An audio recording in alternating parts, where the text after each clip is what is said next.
वेदांता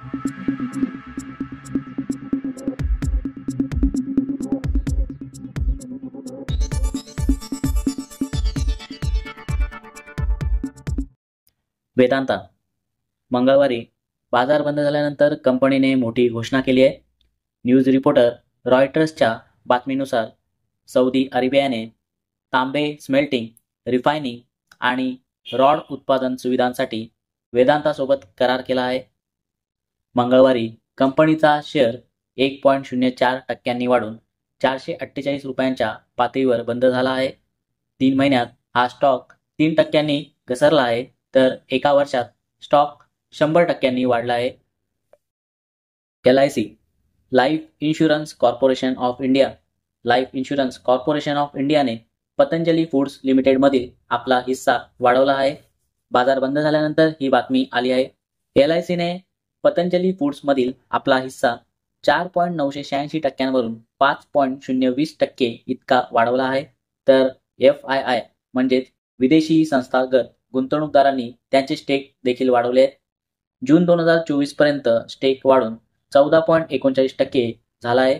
तर DII म्हणजेच देशांतर्गत संस्थात्मक गुंतवणूकदारांनीही त्यांचा हिस्सा वाढवला आहे. हा हिस्सा 3.04% वरून 5.28% झाला आहे.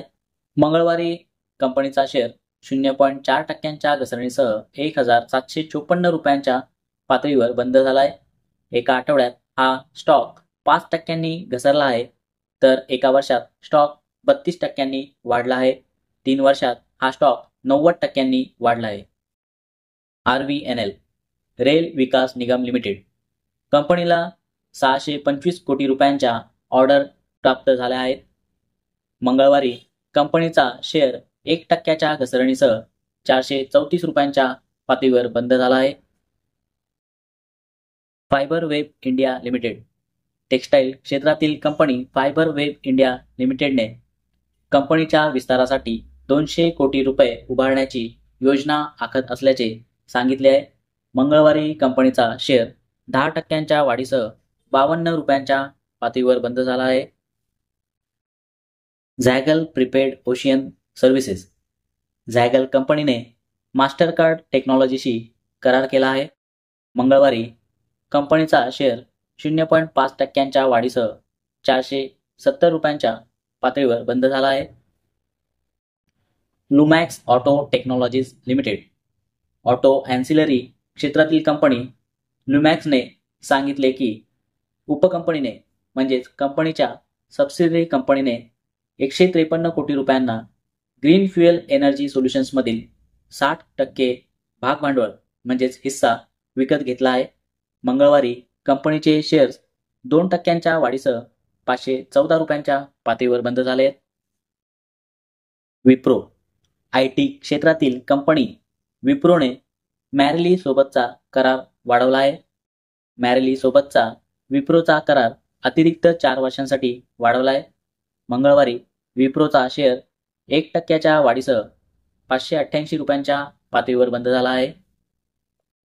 NTPC सरकारी कंपनी NTPCने महाजेनको सोबत 50% भागीदारीत जॉईंट व्हेंचरची स्थापना केली आहे. या नवीन जॉईंट व्हेंचरचे नाव महाजेनको NTPC ग्रीन एनर्जी असेल आणि त्यामध्ये NTPCची 50% हिस्सेदारी असेल.